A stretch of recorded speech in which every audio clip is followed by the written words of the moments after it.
अब जैसा आप चाहोगे वैसा ही पाओगे, बस करो ये उपाय। लेकिन ये उपाय किसी बाजार में नहीं मिलता, ये उपाय किसी किताब में नहीं लिखा, ये तो बाबा नियम करोली की आंखों से उतरता है, दिल में समा जाता है। एक समय की बात है, एक गरीब लड़का था, नाम था शिवा।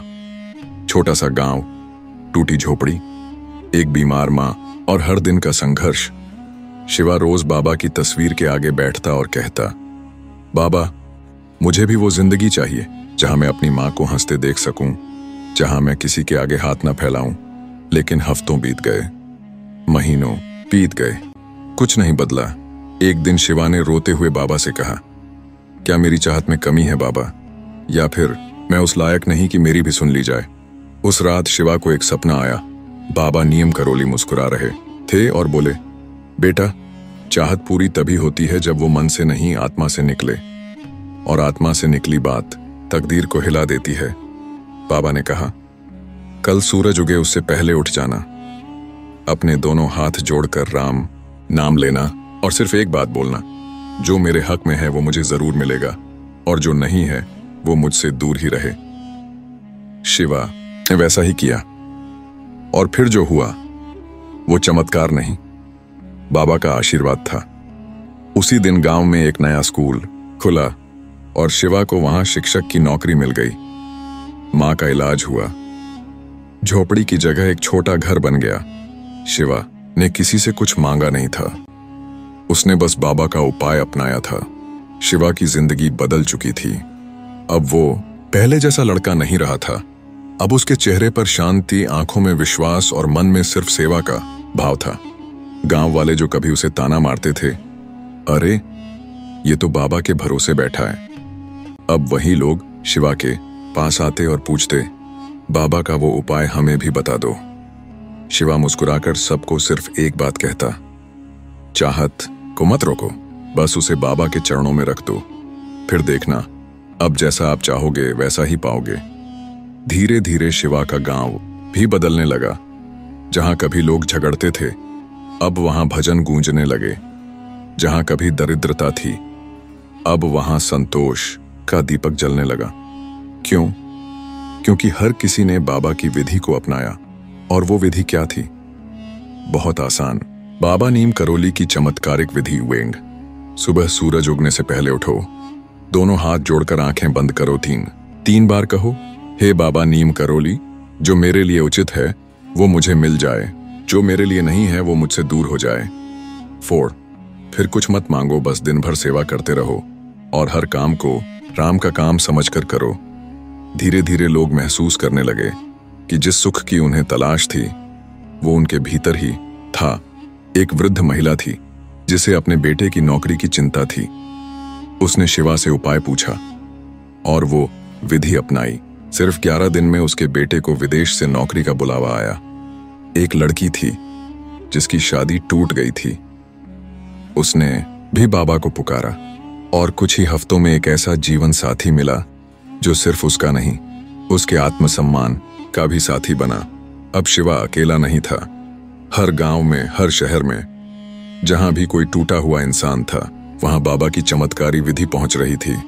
लोगों ने अब सीख लिया था, मांगने से नहीं मिलता, समर्पण से मिलता है। और जहां बाबा का नाम है वहां नामुमकिन कुछ नहीं।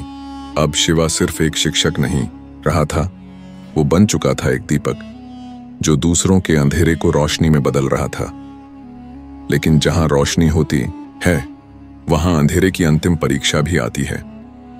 एक रात शिवा अपनी मां के साथ भजन कर रहा था कि तभी गांव का एक आदमी दौड़ता हुआ आया। उसका चेहरा भय से पीला था। शिवा जल्दी चलो, स्कूल में आग लग गई है। शिवा दौड़ा और जब वहां पहुंचा तो देखा पूरी इमारत जल रही थी। जिस स्कूल को उसने बाबा के नाम पर खड़ा किया था वो राख हो रहा था। लोग इकट्ठा हो गए, कुछ रो रहे थे, कुछ कह रहे थे बाबा की कृपा कहां गई अब। लेकिन शिवा, उसकी आंखों में न आंसू थे न शिकायत। वो बस वहीं बैठ गया अग्नि के सामने और बोला, बाबा अगर ये स्कूल मेरा था तो जल गया, पर अगर ये आपका था तो आप इसे फिर बनवाओगे। वो उसी राख में बैठकर बाबा का नाम लेता रहा और फिर अगले दिन गांव में कुछ लोग आए, एक ट्रस्ट से जो गांवों में शिक्षा फैलाने का काम करता था। उन्होंने कहा, हमें किसी ने सपना दिखाया कि इस गांव में आकर एक शिक्षक से मिलना है जिसका नाम शिवा है। क्या आप वही हैं? शिवा ने बाबा की ओर देखा, आंखें भर आईं। उस दिन न सिर्फ स्कूल बना बल्कि गांव के बच्चों के लिए एक विशाल शिक्षालय की नींव रखी गई। लोग अब समझ चुके थे, चमत्कार तब होता है जब हम हार के बाद भी विश्वास न छोड़ें। शिवा ने सबको एक और रहस्य बताया। बाबा कहते हैं, जो टूटता है वो फिर मजबूत बनता है, जो बिखरता है वही नया रूप लेता है।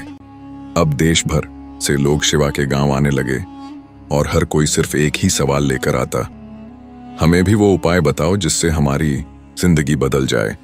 और शिवा अब हर किसी से सिर्फ एक बात कहता था, अब जैसा आप चाहोगे वैसा ही पाओगे, बस ये उपाय करो, बाबा को अपनी चाहत सौंप दो और फिर भरोसे से इंतजार करो।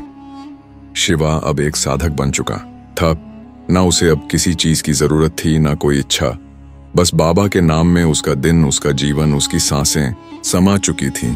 और फिर एक पूर्णिमा की रात, जब आकाश चांदनी से भीगा था, शिवा मंदिर में बैठा ध्यान कर रहा था कि अचानक एक तेज प्रकाश उसके सामने प्रकट हुआ। उस प्रकाश के बीच से बाबा नीम करोली स्वयं प्रकट हुए। वो वही थे, मुस्कुराते हुए, आंखें करुणा से भरी हुईं, जैसे पूरा ब्रह्मांड उनकी आंखों में समाया हो। शिवा की आंखें भर आईं। उसने बाबा के चरणों में सिर रख दिया और बस इतना कहा, आप मिल गए बाबा, अब कुछ नहीं चाहिए। बाबा ने उसके सिर पर हाथ रखा और बोले, बेटा, तू अब लोगों की भाषा नहीं, उनकी आत्मा से बात करेगा। तू अब सिर्फ एक इंसान नहीं, एक माध्यम है मेरे प्रेम और करुणा का। जा और सबको मेरा वो अंतिम मंत्र दे दे जो हर दुख को राख कर देगा। और बाबा ने उसके कानों में वो अंतिम मंत्र कहा, जैसा तुम चाहोगे वैसा ही होगा। बस ये समझ लो, तुम्हारी हर चाहत अगर प्रेम और सेवा से भरी हो तो पूरा ब्रह्मांड उसे पूरा करेगा, क्योंकि प्रेम ही सबसे बड़ा चमत्कार है। और उस दिन के बाद शिवा कभी दिखाई नहीं दिया, लेकिन जहां भी कोई रोता है, जहां भी कोई टूटा हुआ इंसान खुद को उठाने की कोशिश करता है, वहां कोई हल्की सी आवाज सुनाई देती है, अब जैसा आप चाहोगे वैसा ही पाओगे, बस भरोसा रखना। बाबा नीम करोली पर। हर हर महादेव, जय बाबा नीम करोली।